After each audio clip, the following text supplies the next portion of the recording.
В эфире «Актуальное интервью». 15 июня Совет директоров Банка России принял решение сохранить ключевую ставку на уровне 7,25%. На это решение повлияли многие факторы. О том, чем руководствовался Банк России и других аспектах денежно-кредитной политики в России и Якутии, нам сегодня расскажет гость студии, заместитель директора Департамента по денежно-кредитной политике Банка России Александр Полонский. Александр Эдуардович, здравствуйте. Здравствуйте. Ну и самый главный вопрос, как мы сказали, 7,25. Ключевая ставка. Что же такое ключевая ставка? Ключевая ставка – это основная ставка Банка России, которую он рассматривает 8 раз в год. Если ключевая ставка повышается, это приводит к повышению стоимости кредита, к ограничению роста совокупного спроса в экономике. И наоборот, когда ставка снижается, то это расширяет возможности для роста экономики. В настоящее время сохраняются определенные риски, реализовались внешние риски. Мы связываем возможность повышения цен с увеличением НДС, которое произойдет в следующем году. Поэтому Банк России принял решение сделать паузу в снижении своей ставки, сохранив ее на уровне 7,25% годовых. Александр Эдуардович, очень часто в средствах массовой информации говорится об инфляции. Вот из чего она складывается и как рассчитывается? Во-первых, скажу, что инфляция – это устойчивое повышение общего уровня цен на товары и услуги. В мае текущего года годовая инфляция в Якутии составила 3,1%, тогда как в среднем по России она равняется 2,4%. При этом на некоторые товары и услуги цены выросли, на другие снизились, поэтому это среднее изменение цен на товары и услуги. Возьмем, например, цены на бензин. Они выросли, но меньше, чем на другие товары. Например, в мае текущего года по сравнению с предыдущим годом их прирост составил 2%, а, например, цены на кумыс выросли на 4,5%, и наши телезрители, покупая его к празднику Исех, кстати, с наступающим праздником всех телезрителей, смогут почувствовать эту разницу. При этом на другие товары цены снизились. Например, на гречку цены годовые снизились на 30%, на сахар на 9%, на сухофрукты на 8%, на картофель, помидоры, лимоны на 2-5% за год. Поэтому мы видим здесь снижение. По некоторым другим товарам и услугам цены не меняются. Например, цены в якутский цирк уже несколько лет сохраняются на уровне 500 рублей. Не изменились цены на услуги сотовой связи, химчистки, подключение к интернету. Вот и выходит, что на какие-то товары цены выросли, на другие снизились, на третьи не изменились. В целом мы имеем средний уровень 3,1%. Так формируется инфляция и в Якутии, и в целом по стране. А вот говорят про Якутию, все-таки как оцениваете ситуацию с инфляцией в Якутии вообще и какие особенности вот у нашего региона? Не секрет, что Якутия является одним из дорогих регионов в нашей стране для проживания, что связано с суровыми климатическими условиями и удаленностью района. Известно, что только 14% населения проживают в зоне круглогодичной доступности, а для остальных товары и услуги завозятся во время северного завоза.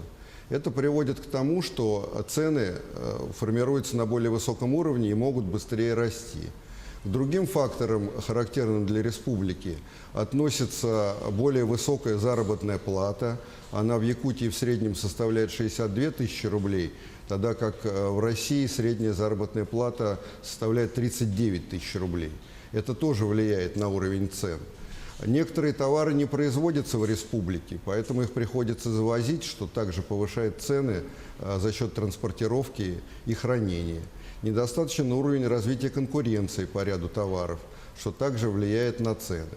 Но в то же время мы знаем, что в республике реализуются программы поддержки сельскохозяйственных производителей, в том числе занимающихся переработкой продукции. Поэтому мы надеемся, что это приведет к более медленному росту цен в республике.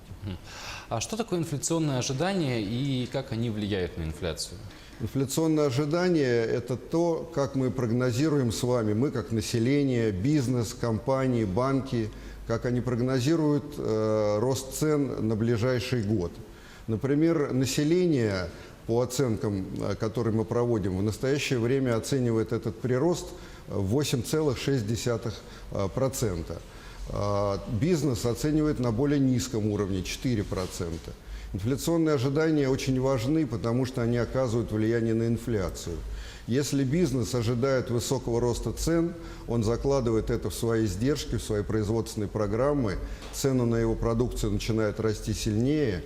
Если население опасается роста цен, то бежит в магазин и покупает вместо одной пачки 20, тогда цены, конечно, будут выше и инфляция будет расти. Но задача Центрального банка заключается в том, чтобы сдерживать инфляционные ожидания, чтобы они постепенно приближались к нашему целевому уровню инфляции 4%.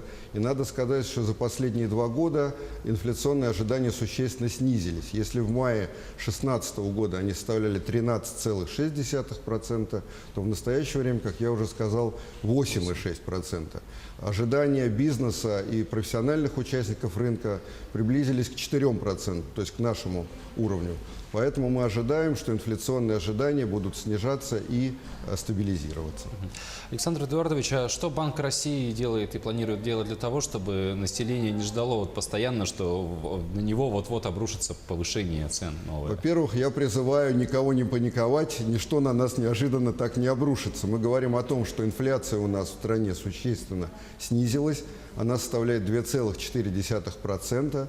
Центральный банк ожидает, что до конца года она немного увеличится, но в пределах нашего целевого ориентира 4%.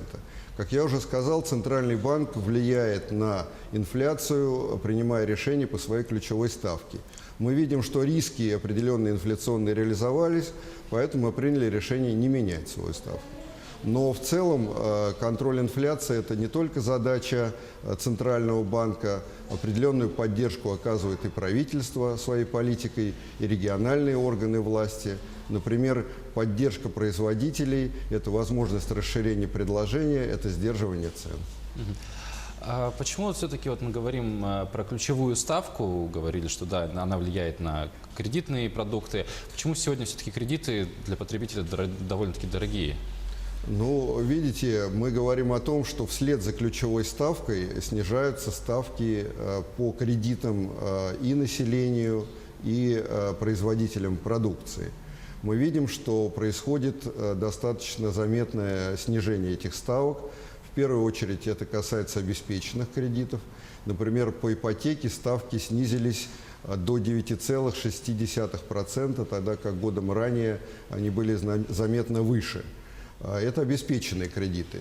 По необеспеченным, по потребительским кредитам ставки, конечно, выше, потому что нет обеспечения, но также есть движение в сторону снижения вслед за снижением ключевой ставки. И по нашему мнению, у банков есть потенциал для дальнейшего снижения этих ставок. Ну вот хочется поговорить об ожиданиях, какие сегодня ожидания у бизнеса и населения в целом. Вот опять же, возвращаясь к той же инфляции и опять же говоря про ключевую ставку. Ну, я уже цифры назвал. У населения 8,6% инфляционное ожидание, у компаний и профессиональных участников рынка 4%.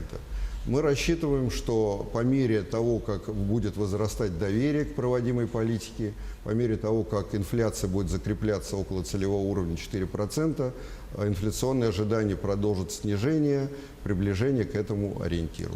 Вот, говоря опять же про население, какова грамотность сегодня населения вот в этих вопросах финансовых и банковской системы? Вы знаете, мы наблюдаем, что население становится все более и более финансово грамотными, уже меньше и меньше поддаются на различные финансовые пирамиды и прочие, так сказать, несущественно, не серьезные продукты. Поэтому мы рассчитываем, и сейчас в республике проходит конференция по развитию финансовой доступности, по развитию финансовой грамотности. Мы рассчитываем, что уровень культуры населения будет повышаться. Всех призываем обращаться на наш сайт cbr.ru и Финкульт.инфо. Там вы найдете полезную информацию для повышения финграмотности. Александр Эдуардович, такой вопрос. Большую часть нашего разговора мы говорили про инфляцию. И, может быть, Конечно, да, может быть невозможно, но все же, можно ли побороть инфляцию? Вы знаете, инфляцию нужно и можно контролировать. Это делает Центральный банк вместе с правительством и региональными органами власти. Это такой комплексный процесс. Я уже сказал о роли Центрального банка. Правительство оказывает влияние на инфляцию с помощью своей антимонопольной и тарифной политики. Региональные органы власти также могут оказать поддержку в борьбе с инфляцией. Например, мы знаем, что сейчас в Якутии активно развивается производство продуктов животноводства, что приводит к замедлению роста цен на мясо. Если в 2015 году годовой прирост составил 22%, то в текущем году он снизился уже до 2%, то есть заметно стал медленней. В республике разрабатывается, мы знаем, региональный законопроект о развитии и поддержке домашнего оленеводства, что также приведет к развитию этой отрасли, увеличению предложения, а значит, к замедлению роста цен. Александр Эдуардович, вот последний вопрос. Наше время подходит к концу. Вчера был подписан документ с правительством республики о повышении финансовой доступности. Да. В двух словах, что есть вообще финансовая доступность, в чем она заключается, в чем заключается этот проект? Финансовая доступность заключается в том, что население имеет доступ к различным финансовым продуктам. Это могут быть карточки банков.